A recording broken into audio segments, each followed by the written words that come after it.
General Mills, makers of Cheerios, the oat cereal ready to eat, and Wheaties, breakfast of champions, presents The Silver Eagle! a cry of the wild, a trail of danger, a scarlet rider of the Northwest Mounted serving justice with the swiftness of an arrow. The Silver Eagle!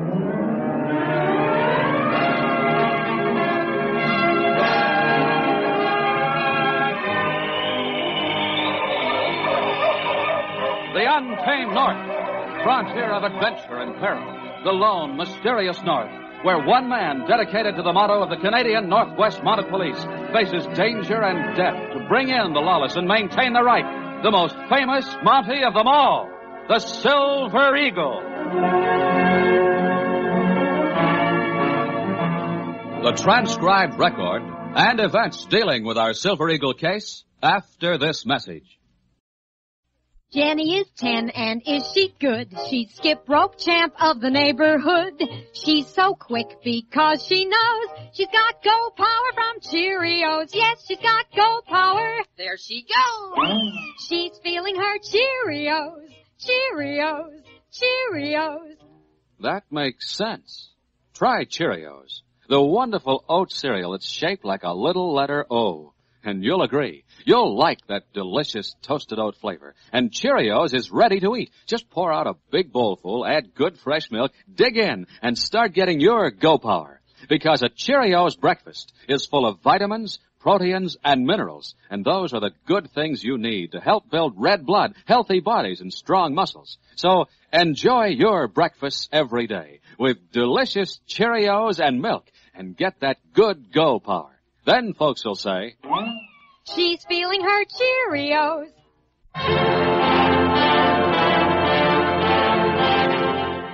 And now, our Silver Eagle adventure, Trouble Trail.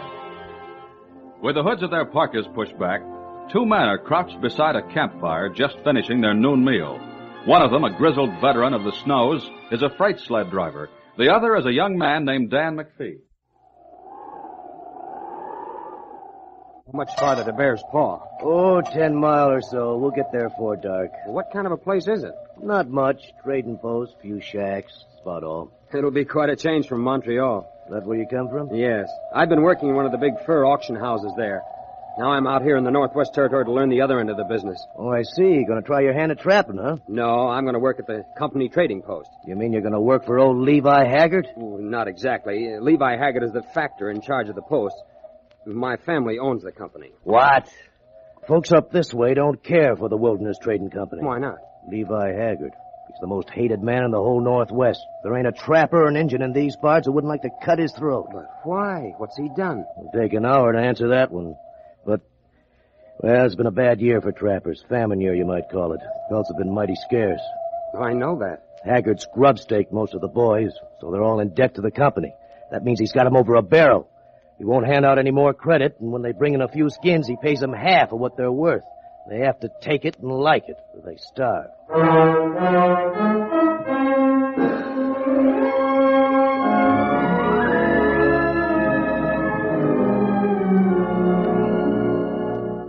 Later that same day, Sergeant Jim West, the Silver Eagle, drove his team into Bear's Paw and drew up in front of the company trading post. An old friend of his, Doc Carter, ran out to meet him. Oh, now, you Huskies. Jim West. I come to Bear's Paw once in 5 years, and who do I bump into you? Good to see you, Doc. Are you heading for the trading post? Yeah, I run out of coffee. Just passing through, so I thought I'd better replenish my grub box. You going inside? Yes, I have to see Levi Haggard. He sent word to Fort Smith asking for a Mountie. Let's go in and see what's on his mind. Sure, come on. Wonder if he's changed any. Stingiest man I ever knew. Here till he squeezes mosquitoes just to get the tallow out in their hide. Oh, Silver Eagle, huh? Hello, Levi. You took your time about getting here. I just got your message the day before yesterday. By the way, this is my friend, Doc Carter. Oh, we've met before. Yep, Haggard and me have met. You're looking haggard today, Haggard. Keep your opinions to yourself. I don't intend to pay for them, Dr. Carter. Why did you ask for the services of the Northwest Mounted? I was robbed about a week ago. A holdup? Bet all he got was dirty hands. A sneaking polecat broke into the post at night when I was sleeping. Noise woke me up. I got out of bed just in time to see him run out the door. I traded shots with him. One of his bullets creased my scalp, knocked me unconscious. I didn't wake up till the freight driver pulled in till after midnight. He found me lying on the floor. How much was stolen? Close to $1,100 in cash. Did he crack your safe? Safe's out of order. The dial mechanism won't work. I had the money hidden in a box under the counter. Did you see the robber? No, it was too dark, but I know who it was. There was fresh snow that night. I saw his tracks outside. He had a patch on the sole of his left muckluck. And it happens I saw tracks like that the day before. They were made by a trapper who came to the post, a man named Abel Newton. I doubt that evidence would stand up in court unless the money were found in his possession. There's more than that to convict him. Before he creased my scalp, one of my bullets winged him in the shoulder. He'll still be nursing that shoulder.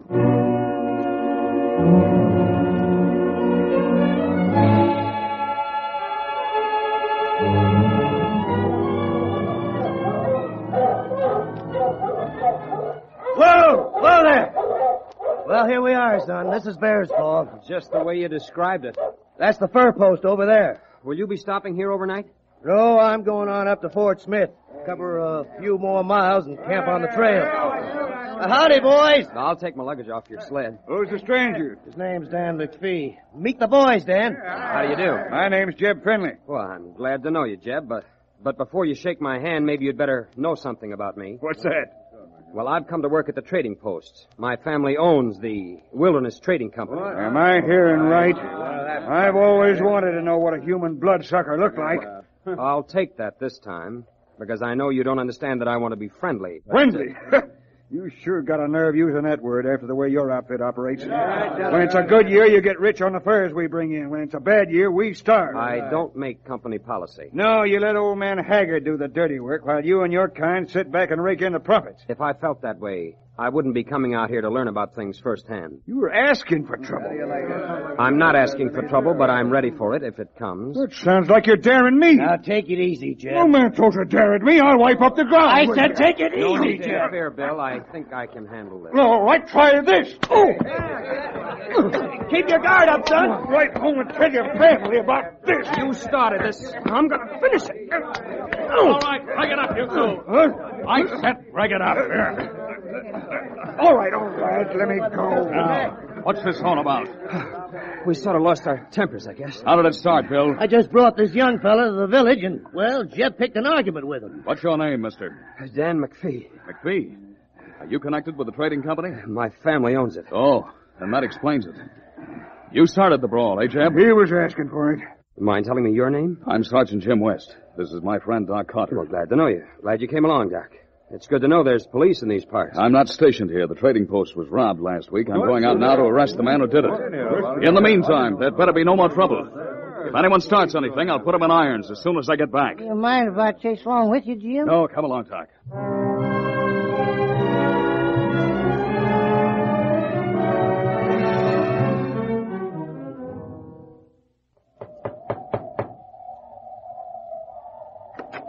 Howdy. Are you Abel Newton? That's right. I'm Sergeant West, Northwest Mounted Police. What can I do for you? We'll step inside if you don't mind. Yeah, kind of cold out here. What's this all about? That bulge inside your shirt. Is that caused by a bandage? Why, yeah. Bullet wound? Uh-huh. I accidentally shot myself in the shoulder when I was taking my gun down from over the fireplace. Where are your mucklucks? Over there in the corner. Why? Go take a look at them, will you, Doc? Yeah, sure. This pair over here? That's them. How about it? Old man Haggard was right. He's got a patch on the sole of the left one.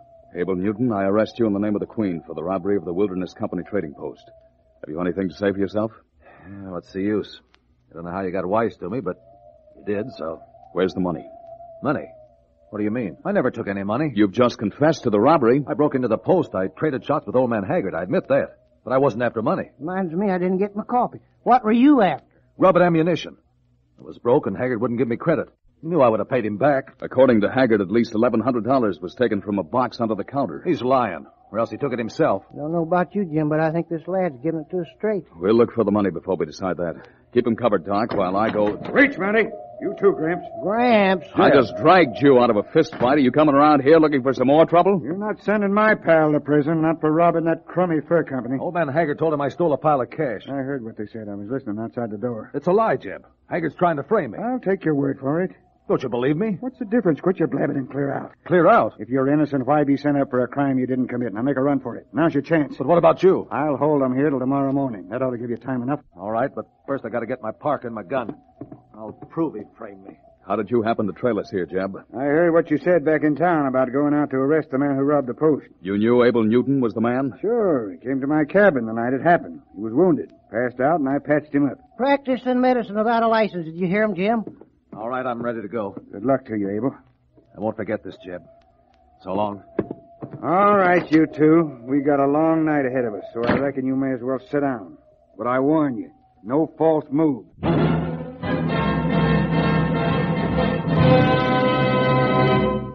Back to our thrilling Silver Eagle adventure in just a few seconds. But first, listen to this. Diving Doris is 13, and she is a diving queen. She can do a flip because she knows she's got go power from Cheerios. Yes, she's got go power. There she goes. She's feeling her Cheerios, Cheerios, Cheerios. That's a mighty good idea for you. Just make sure you eat a big bowl of Cheerios and milk every breakfast, and you'll get Go Power, too. Because a Cheerios breakfast is loaded with proteins, vitamins, and minerals, the very things that help build healthy bodies, strong bones, good red blood, and muscles. Why, they'd be the sort of breakfast you'd go for even if they didn't taste so good. And they do taste delicious. Cheerios are a real oat cereal, already cooked with that delicious toasted oat flavor. So that's for you. Swell-tasting Cheerios and milk for Go Power. Eat 'em every morning, and you'll hear... She's feeling her Cheerios.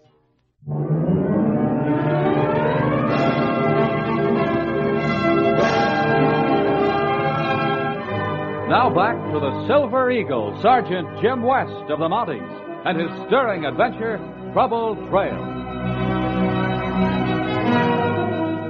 When young Dan McPhee arrived in Bear's Paw to take over the management of his father's trading post, he was quick to sense the high tension existing between the traders and the company. This situation was brought about by a poor trapping season and Levi Haggert's refusal to extend any more credit to the Indians or the white men who dealt with the company. So they've come whining to you, have they? You know what happened when I arrived here, the fight I got into. That's pretty clear evidence of how they feel toward you and the company. I'm running a fur post, not a charity bazaar. My job is to make a profit for the directors. But don't you see, in the long run, we'll lose. We need friends. Without them, we can't hope to stay in business and prosper. We always have prospered. You may have a lot of newfangled ideas, but you're here to serve an apprenticeship. As long as I'm in charge of this post, we'll have the... Abel Newton. Surprised to see me, Haggart? Why are you pointing that gun at us? You shut up and you won't get hurt. It's this old buzzard right here that I'm after. We've got a little score to settle. How many times I've heard the trappers say they'd like to have you in their sights. Now that's right where I've got you.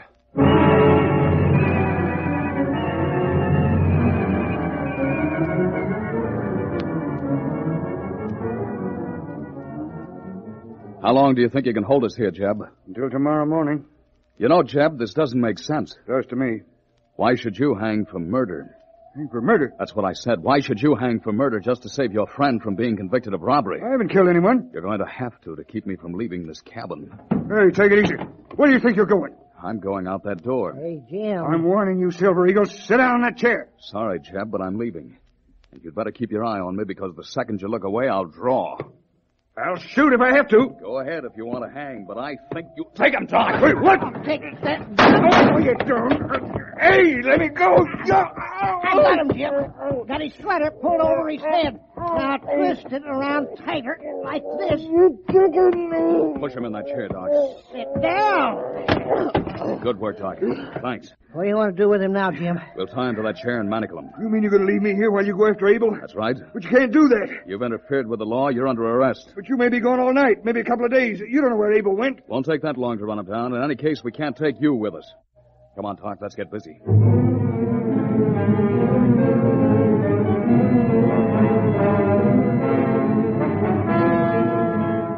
Night had long since fallen, but a full moon and the flashing northern lights made it easy to follow Abel's tracks in the snow. His trail led to the company trading post at Bear's Paw. Oh, now, you huskies. Still can't figure why Abel would come back to the fur post. For revenge, Doc. Remember, he claims Haggard framed him. Well, let's go inside and see if my services are needed. Well, I'd like to collect a fee from old Haggard for a doctor. Hope he isn't dead. So do I. Come on, we'll soon find out.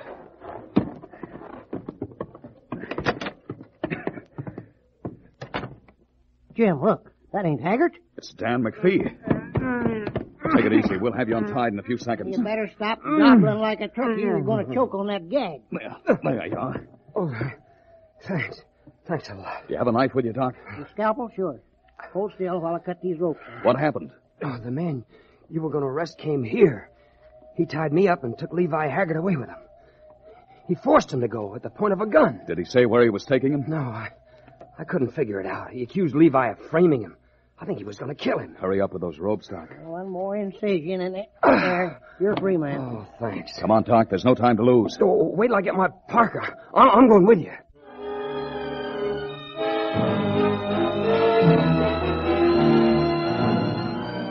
According to Dan, Abel Newton had about a half-hour start on the Silver Eagle. But Jim West figured that half hour could spell the difference between life or death for Levi Haggard.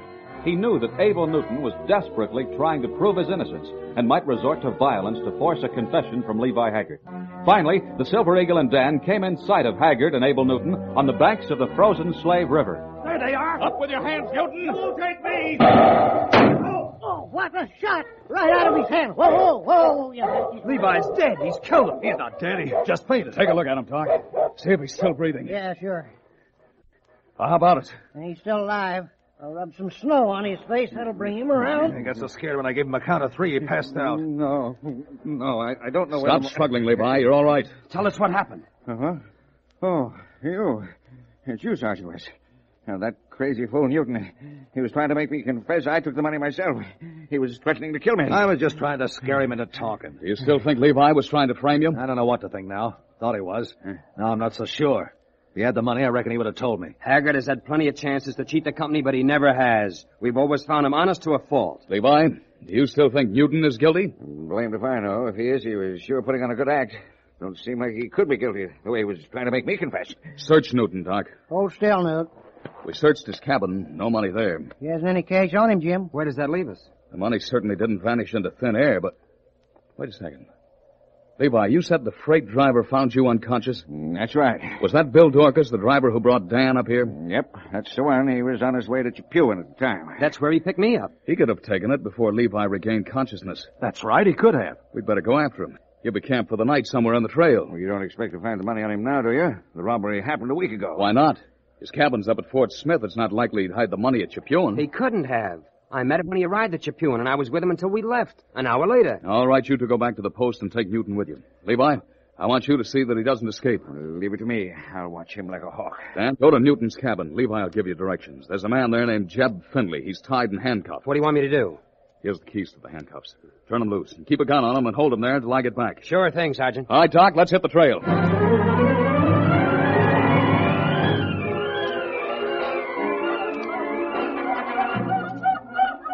It was about 2 o'clock in the morning when we found the freight driver's camp. His dogs were staked out between 2 trees, and Bill himself was rolled in his sleeping bag. Wake up, Bill.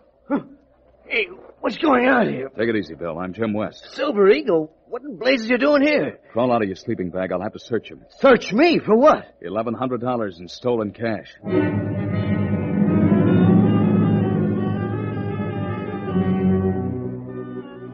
Once again, we drew a blank. The money wasn't on Bill's sled or his person. Yes, me. I think you're both plumb out of your mind. 1,100's a lot of pills these days, Bill. You can't blame the Silver Eagle for Wait searching, a minute. searching everyone. There is someone else who could have taken the money. Who, Jim? Jeb Finley. Jeb Finley. I'll explain later. Come on, let's go back to Bear's Paw and check up on him.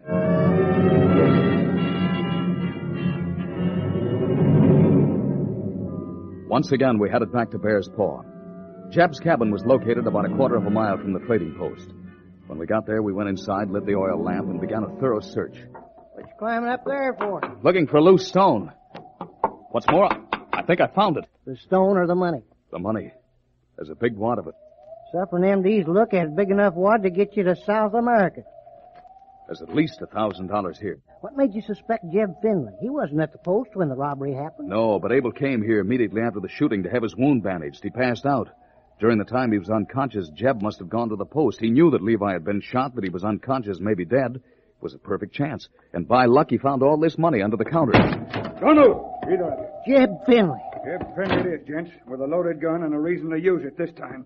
It was mighty smart work finding the money here, Silver Eagle. What did you do to Dan McPhee? He fell asleep, so I took his gun and walked out. I had a hunch you'd wind up here sooner or later. A little too late, it seems. Just one thing I don't understand. You mean why I pulled that stunt of keeping you from arresting Abel? That's right. If you arrested him, he might have proved his innocence. After all, he didn't have the money. You might have come around to suspecting me, just like you did, but if he made a getaway, I was safe. Even so, you were risking a prison sentence. As an accessory? I doubt it. I don't think any jury would have sent me up when I gave him that sob story about Abel once saving my life. I see. And now what happens? I'd never be safe with a Silver Eagle hunting for me, so I reckon this is where you cash in your chips. Drop that gun, Jeb. McPhee!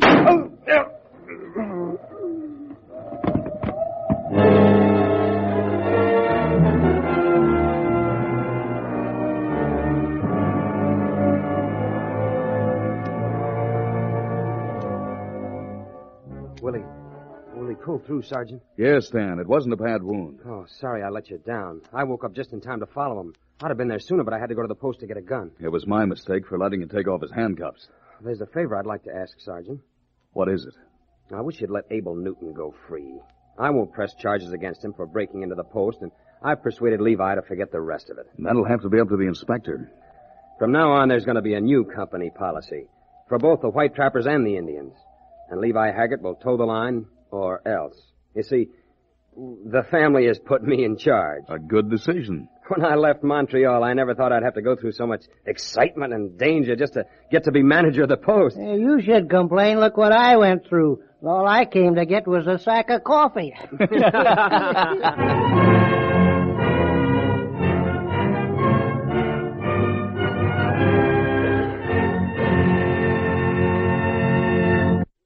Did you ever hear of a cereal box that sings? Well, I'm going to tell you about a special Wheaties box that practically does just that. Here, listen to a few seconds of this record. Pony boy, won't you be my pony boy? Don't say no, here we go.